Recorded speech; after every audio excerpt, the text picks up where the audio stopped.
আসসালামু আলাইকুম। আমার চ্যানেলে সবাইকে স্বাগতম। কাছের ও দূরের সবাইকে শুভেচ্ছা, অভিনন্দন আর আমার একরাশ ভালোবাসা জানিয়ে শুরু করছি আজকের রেসিপি। তোমরা সবাই দেখছো যে সেম কুকিং স্টুডিও, বরাবর মতো তোমাদের সাথে আছে আমি জান্নাত। আর আজকে তৈরি করে দেখাবো ফুলকপি দিয়ে চপ রেসিপি। আশা করি রেসিপিটি ভালো লাগবে। মূল উপকরণে চলে এলাম। এখানে দেখো আমি একটা ফুলকপি নিয়েছি। তো সেটা নিচের অংশটা আগে কেটে নিচ্ছি, ডাটাগুলো খুলে নিয়েছি। এবারে দেখো মাঝখান থেকে কেটে নেব যতটুকু আমার প্রয়োজন। তো আমি খুব বেশি চপ তৈরি করব না, অল্প চপে তৈরি করব, কারণ এই চপটা আমরা বাসায় কয়েকবার এর আগে বানিয়ে খেয়েছি। তো আজকে শুধুমাত্র তোমাদের মাঝে শেয়ার করার জন্য এই রেসিপিটা করছি। খুবই অসাধারণ আর ঝটপট হয়ে যায়। তো কিছুটা ছুরি দিয়ে কেটে নিয়েছি, বাকিগুলো হাত দিয়ে খুলে ছোট ছোট টুকরো করে নিয়েছি। এবারে ঠান্ডা পানি দিয়ে ধুয়ে নিয়েছি।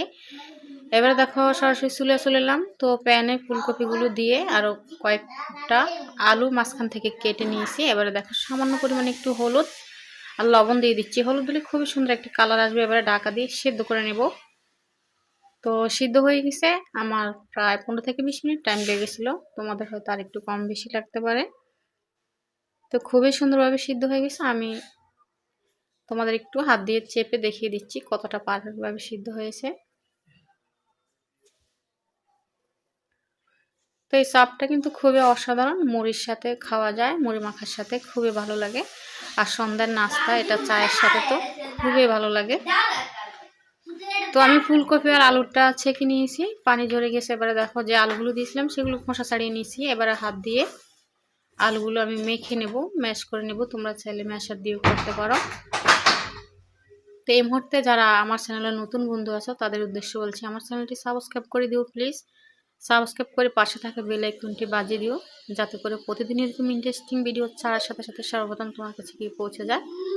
আর যারা ইতিমধ্যে সাবস্ক্রাইব করে নিয়েছো তাদেরকে জানাই অসংখ্য অসংখ্য ধন্যবাদ। আরও জানি আমার হৃদয় নিংড়ানো ভালোবাসা।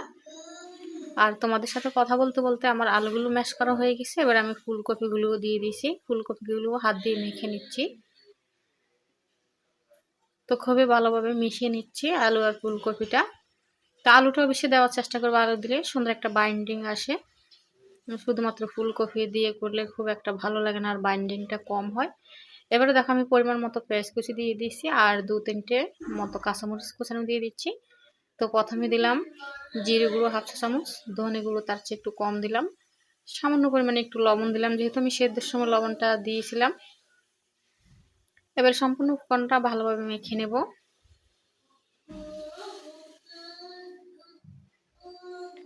মাখা হয়ে গেছে। এবারে দেখো আমি 2-3টে শুকনো মরিচ তেলে ভেজে নিয়েছিলাম অফ ক্যামেরা, সেটা মেখে নিচ্ছি। মরিচটাও মাখা হয়ে গেছে। এবারে দেখো যেহেতু শীতকাল আর ধনেপাতা অ্যাভেলেবেল, তো ফ্রেশ ধনেপাতা কুচানো দিচ্ছি। এত করে চপটা খাওয়ার সময় খুবই সুন্দর স্মেল বেরোয় আর খেতেও কিন্তু খুবই ভালো লাগে। তো সম্পূর্ণ উপকরণটা হাত দিয়ে ভালোভাবে মেখে নিয়েছি। এবারে দেখো হাতে একটু তেল মেখে নিচ্ছি যাতে হাতে লেগে না যায় আর চপের শেপটাও সুন্দর আসবে। পরিমাণ মতো এবার ডো নিয়ে হাত দিয়ে আমি চপটা তৈরি করে নিয়েছি। তোমরা চাইলে 2 হাতও ব্যবহার করতে পারো। তো অফ ক্যামেরায় আর বাকি চপগুলো আমি তৈরি করে নিয়েছি। তো যে বাটিতে আমি চপের ব্যাটারটা তৈরি করেছিলাম সে বাটিতে আমি দিয়ে দিচ্ছি 1/2 কাপ বেসন, তার চেয়ে একটু কম পরিমাণে ময়দা।